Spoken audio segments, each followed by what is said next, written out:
주님께서 여러분과 함께 빠르고 전한 거룩한 복음입니다. 나는 아브라함의 하느님, 이삭의 하느님, 야곱의 하느님이다 하고 말씀하셨다. 그분께서는 죽은 이들의 하느님이 아니라 산 이들의 하느님이시다. 주님의 말씀입니다. 오소서 성령님. 음악적으로 되게 뛰어난 재능을 가진 한 청년이 있었습니다. 그 재능을 가진 청년이 하나님을 위해서 그 재능을 쓰고 싶어서 신학교에 들어갔고 신부가 됐습니다. 제가 쓴 게 아니라 어디 인터넷 찾아보니까 나온 글이에요.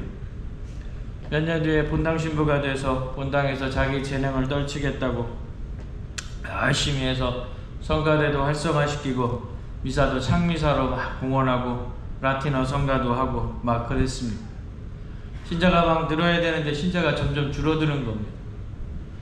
그러더니 신자들이 말합니다. 신부님, 미사가 너무 길어요. 어느 날 신자가 와가지고 이렇게 이야기를 했습니다. 신부님, 성령 기도회를 하시면 신자가 많이 늡니다. 이 말을 듣고 그 신부님이 성령 기도회를 만들었습니다. 자기도 열심히 갔다 오고 열심히 참석하고 막 했는데 싫어하는 신자들이 있는 겁니다. 그러더니 신자들이 또 줄어드는 겁니다. 어떤 신자가 와서 이렇게 이야기를 했습니다. 신부님, 강론 때 유머 감각이 있으셔야 됩니다. 그래가지고 강론 때마다 어떻게 하면 재밌게 할 수 있을까 생각하고 각종 유머를 남발했습니다. 그런데 또 신자들이 줄어드는 겁니다. 어떻게 해야 될까요? 어떻게 해야 될까요? 문제는 딱 한 가지죠. 그 신부님은 하느님의 말씀을 듣지 않고 신자들의 얘기만 들었기 때문에 그렇습니다. 정작 신앙 안에서 중요한 건 하느님의 말씀인데 사람의 이야기만 들었기 때문에 그렇습니다. 설마 장미사 한다고 줄어들고 유머 있게 강론하는데 줄어들겠어? 그죠? 그런데 말하자면 그렇다라는 이야기죠. 우리가 신앙생활을 하는 데 있어서 가장 중요한 것은 하나님과 어떻게 내가 살아가고 있느냐를 깨닫는 것입니다. 오늘 여러분들이 들으셨던 복음, 그 유명한 말씀이죠. 하나님은 살아있는 자들의 하나님이시다. 사두가이파와 논쟁하는 장면이 등장을 하는 겁니다. 이 사두가이파 부활이 없다라고 생각을 했어요. 그러니까 내세에 의해 삶이 없으니 뭐가 중요하겠습니까? 지금의 현실적인 게 중요하겠죠. 그러다 보니까 어떻게 살았겠습니까? 하느님의 뜻보다는 지금 상황을 잘 해줄 수 있는 것. 뭐요? 정치적인 부분이 대단히 강조가 됐겠었죠. 하느님의 말씀보다는 로마와 어떻게 하면 친하게 지낼까? 하느님의 핑계를 대고는 있지만 그 지위를 유지하면서 어떻게 하면 현실 안에서 더 풍족하게 더 풍요롭게 살 수 있을까? 라면서 생각을 했었다라는 거죠. 그들이 지금 오늘 예수님께 이야기를 하고 있는 겁니다. 이들의 판단은 대단히 편협되어 있는 부분이겠죠. 그래서 7번 결혼한 여자가 부활 때 어떻게 되겠느냐라는 말도 안 되는 이야기를 묻고 있는 겁니다.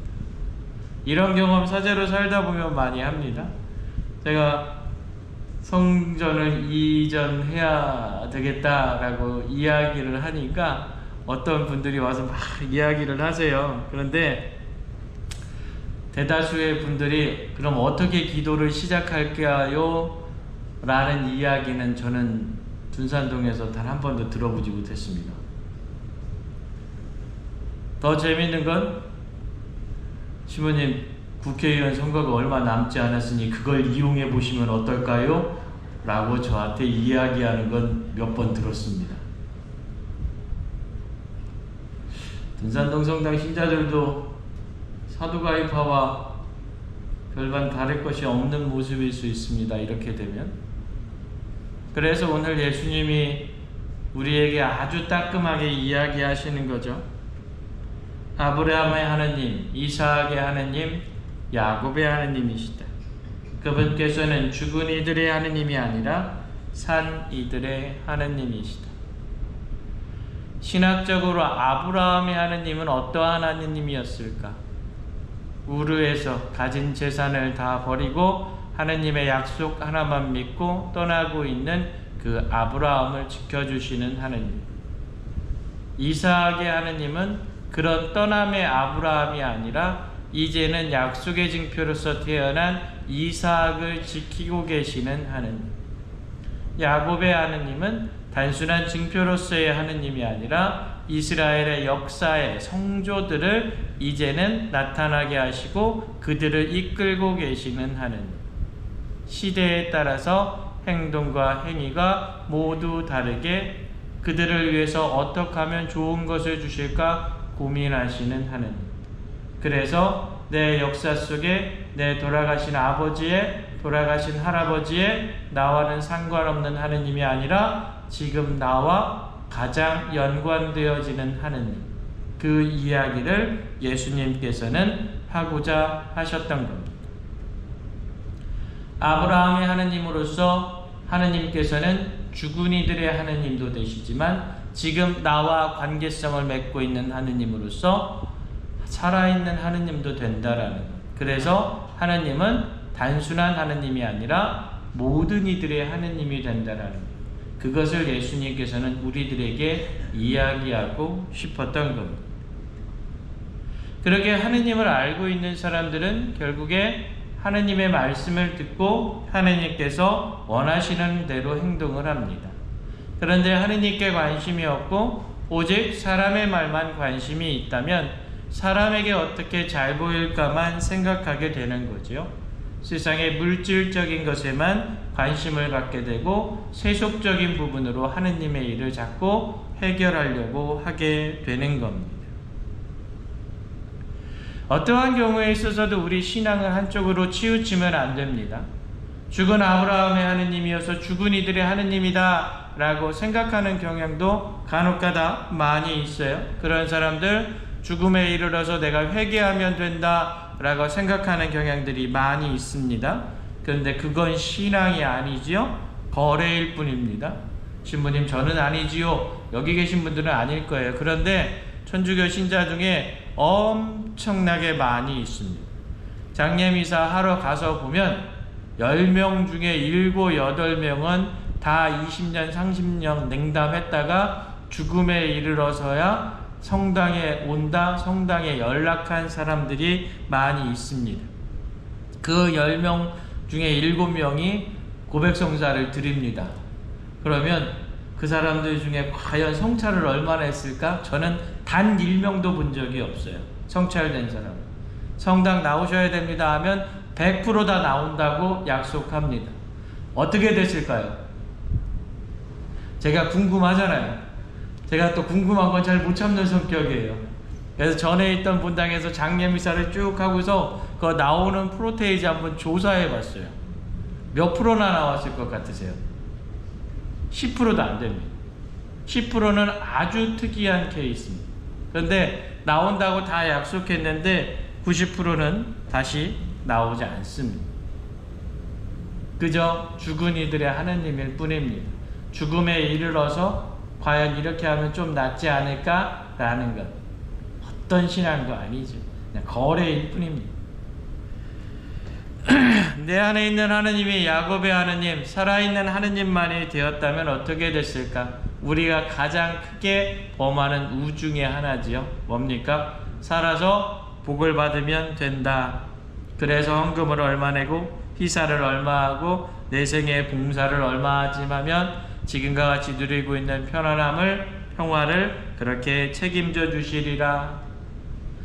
반대로 그런 평안함과 그런 편안함이 없어지고 혹시 내가 병이라도 걸리게 되고 집안에 문제라도 생기게 되면 가차없이 하느님이 나를 버리시는 것으로 생각합니다. 지금에 가지고 있는 편안함과 안락함, 선물이라는 것은 깨닫지 못하고 그래서 감사함도 존재하지 못합니다. 단순히 그것을 유지하기 위한 신앙 행위만이 있을 뿐입니다. 이건 역시 거래밖에 될 수 없습니다. 간혹 가다가 보면 사제의 모습 안에서 신부된 지 채 몇 년도 지나지 않았는데 은퇴 앞둔 신부님 마냥 행동하는 사제들 자주 봅니다. 신부님 아니라 신부놈입니다. 수도 생활의 끝에 왔는데 아직도 조바심 내고 욕심 내는 수도자들 저 자주 보았습니다. 어떻게 보면 수도자로서 아직 한참 멀은 사람들입니다.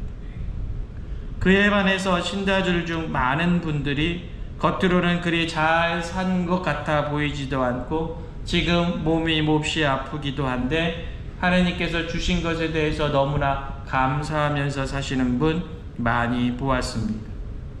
늘 주님께 의탁하고 주님 안에서 겸손함을 가지고 계신 할아버지 신자분도 여럿 보았습니다. 사제보다 수도자보다 훨씬 나은 신자분들입니다. 과연 누가 하느님 곁에 가까이 있을까? 사제이기 때문에, 수도자이기 때문에 아닙니다. 하느님께 감사했기 때문에 가까이 있을 수 있는 것이 아닌가 반성해 봅니다. 하늘에 계신 우리 아버지라고 우리 늘상 기도합니다. 어디에나 계시는 하느님을 이야기하는 겁니다. 다시 말해서 내가 만나는 하느님은 어느 곳에서 만날 수 있는 것이 아니라 내 마음이 있는 곳에서 그렇게 내 신앙생활을 역사하고 계시는 하느님입니다. 하느님은 우리 일상 가운데 늘 살아계시는 하느님입니다. 그 하느님이 우리를 이끌고 계십니다. 과연 우리는 얼마만큼 그렇게 하느님께 응답하는 태도를 갖추고 계십니까? 신앙을 열심히 살던 그렇지 않던 간에 세상 안에서의 능력은 큰 차이가 없다라고 합니다. 그러나 그렇게 하느님을 바라보는 작은 태도의 차이가 신앙 안에서 엄청나게 큰 간극을 만들어냅니다. 내가 지금 하느님을 어떠한 태도로 바라보고 있는가?